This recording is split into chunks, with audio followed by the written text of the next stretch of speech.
Hello, everyone. This is Tom Fox back for another episode. Today, I'm absolutely thrilled to have with me Les Best. Les, first of all, welcome to the podcast. Oh, thank you, Tom. It's wonderful being here. Thank you so much for inviting me. Les, you have the honor of playing Sherlock Holmes in the movie Sherlock Holmes, Mare of the Night. And I'm a huge Holmes aficionado, so we may take a deep dive into that. I am. But before we get there and completely geek out, could you tell us a little bit about your professional background as an actor? Okay. When I got out of high school, I wanted nothing more than to go to New York City and become a stage actor. And actually toured around with a repertory theater company out of LA for about a year and a half, right out of high school. And I just kind of didn't feel like it was going to happen for me. I kind of chickened out and went back to school, got married, life happened, and I always stayed active in theater. But about the time that I saw that I was going to be able to retire, so there was a long time distance of time there. About the time that it was looking like I was going to be able to retire, I thought, why don't I go back? I was teaching school, and my students were asking me about film, and everything I talked about was stage. And so I thought I would get involved in film. I did some extra work for some Hollywood productions that were filming in Austin. This was about 13 years ago, and fell in love with it. And ever since then, I've just continued to become more and more involved with it, and just loved film even more than theater.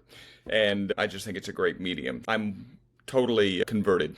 As I mentioned, you play Sherlock Holmes in this movie, and I have to start by asking, what is it like to play one of the most iconic fictional characters in all of English language?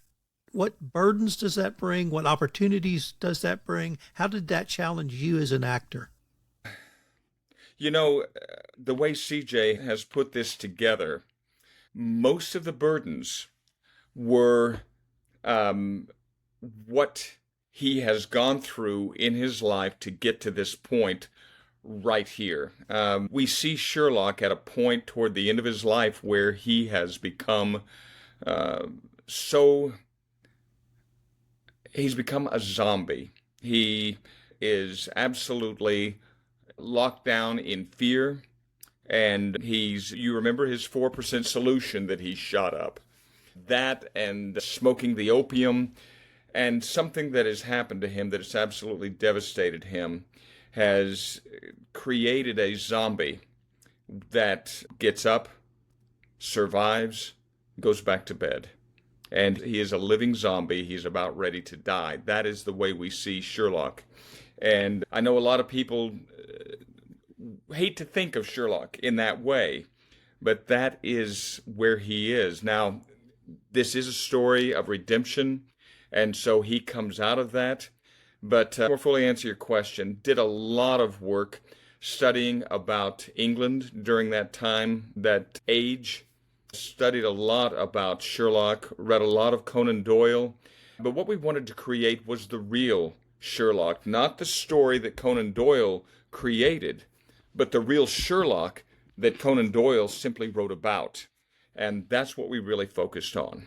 I've gone through my own journey of recovery, so I have some knowledge of those matters. But when CJ told me the story, the first thing that struck me is a flesh and blood Sherlock.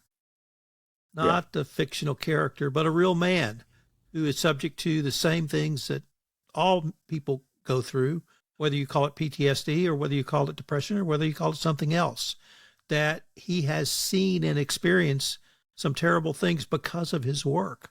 Mm-hmm. And at some point it might catch up with you, and it sounded like to me it caught up to him. And you were able to bring that out. I mentioned I'm a huge fan. I have another podcast network in legal and regulatory compliance. And in that podcast network, I am doing the full Sherlock Holmes oeuvre, but focused on legal and regulatory compliance. And believe me, it works.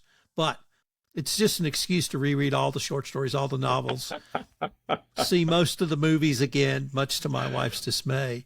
So I'm on the case book of Sherlock Holmes, which is the short stories published in the 20s. And in those stories, I see a Holmes that is coming to grips with a lot of the things CJ described, subtly, not nearly as directly as you guys did, but the drugs are going to catch up to you eventually. And I saw that in some of those stories as well. As an actor, what does it feel like to sort of step into that role, knowing some of the great actors that have preceded you? Do you feel like you stood on their shoulders, or did they give you insights that allowed you to go your own way? I think that one of the things that I wanted to do, I am not an actor that looks at the way another actor portrays a character.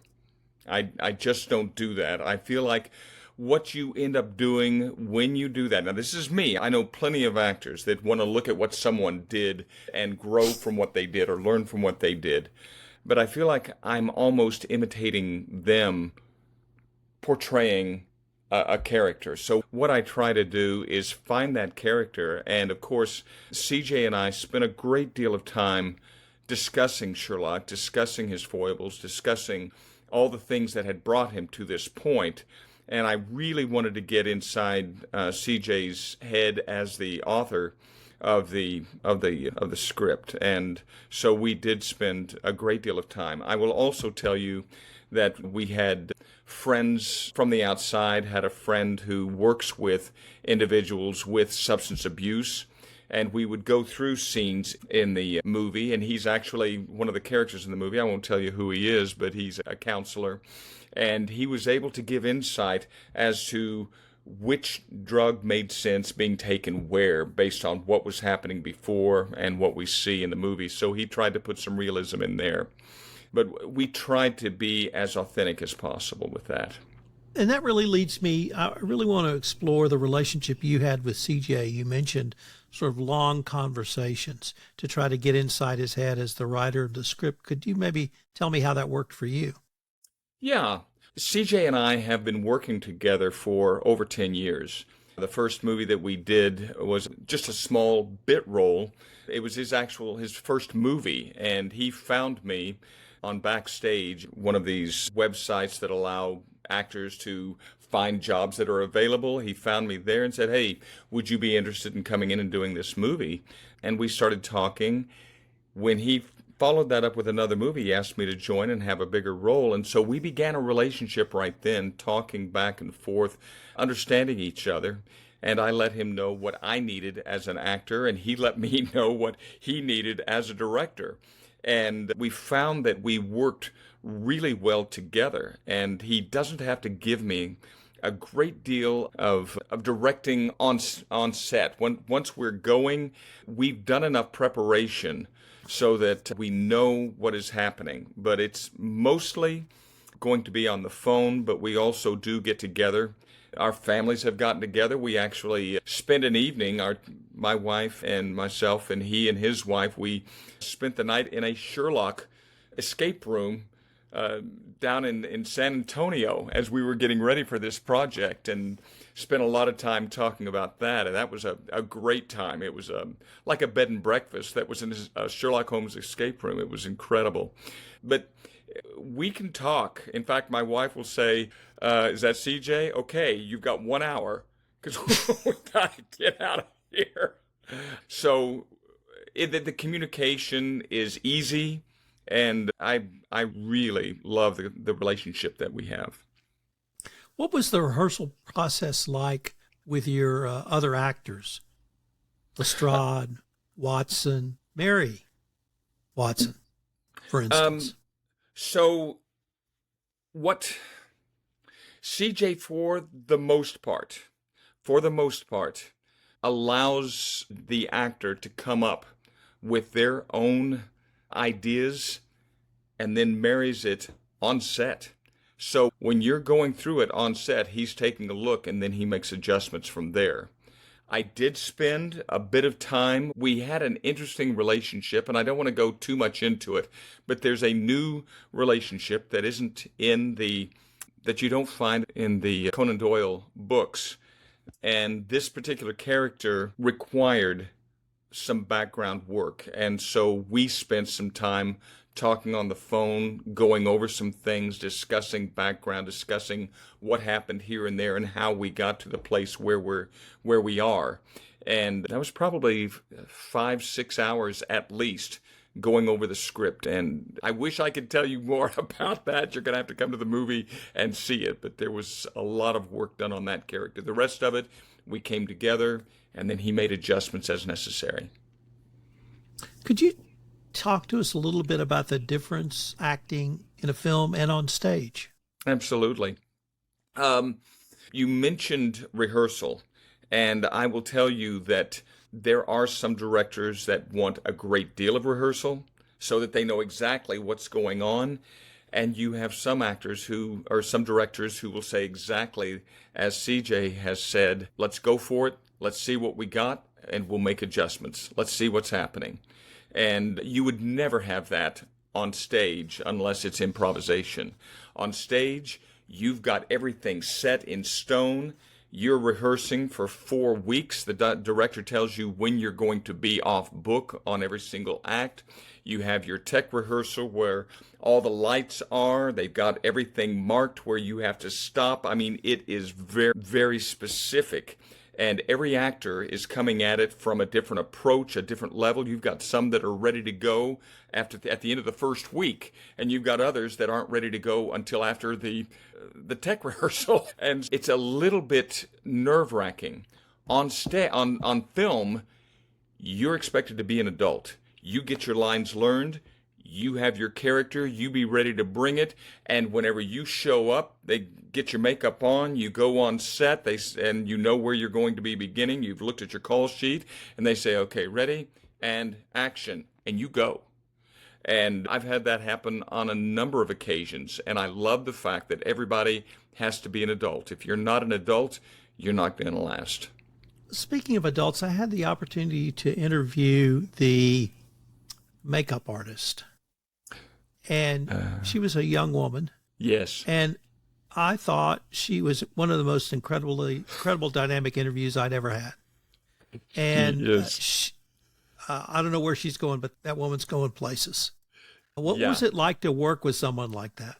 She's a beautiful person. She is so active in so many areas, and she puts every hat on. Wherever she is, she just stands out, whatever it is. If it's on stage, a musical, or doing the makeup, she stands out. And she is, I guess that's the thing that I loved about her. I had no idea all the gifts that she had. I knew that she was wonderful with makeup. That's all I knew. And then all of a sudden, I start finding out all these other things that she does so well. She does not brag. She's all those things that you said, and she's so humble, and just, love her.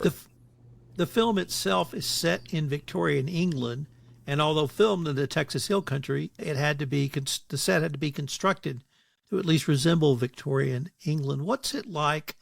What sort of does that add to your role as an actor when you can have a true period piece where you have both the set director and the costume designer working on period appropriate clothing and sets? Oh, that it makes it all so easy to follow when you're seeing the costuming and the sets, everything that you're seeing in the home that we do a lot of the filming in. It's very specific to that period.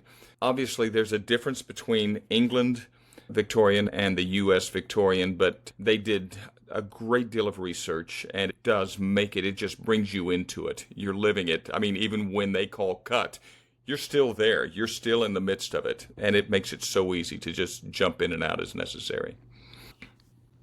We're going to finish up by me asking you why a movie aficionado should see this movie. Okay. I would say, and we're talking about the Sherlock aficionados or another aficionado. So it's going to start with movie aficionados, and I'm going to assume the Sherlockians amongst us are going to flock to this movie. Okay. When we talk about movie aficionado, I think that what you're looking at is a movie that was put together with passion. And there was not a great deal. This was not resourced from a studio or from a millionaire. This was the love of the medium, and you have a great deal of talent that came together to put this together. And I think that an aficionado is going to love seeing a passion project that is quality. And I'm not going to tell you what our budget was on this, but I will bet that no one could guess what our budget was when you see this. We have all the elements of a really outstanding project. You have the acting, you have the writing. The man who scored this, Antonio Grandotti from Canada, incredible musician. And I think that it is very important to support independent projects. And I really want to encourage people who love movie, come out, see it, and you will be surprised. Les, I wanted to thank you so much for taking the time to visit with me, and I can't wait for the premiere. I can't say next month. Almost next month. Yeah. Thanks so much. Tom, thank you so much for having me. It's been a pleasure, and I love watching your podcasts.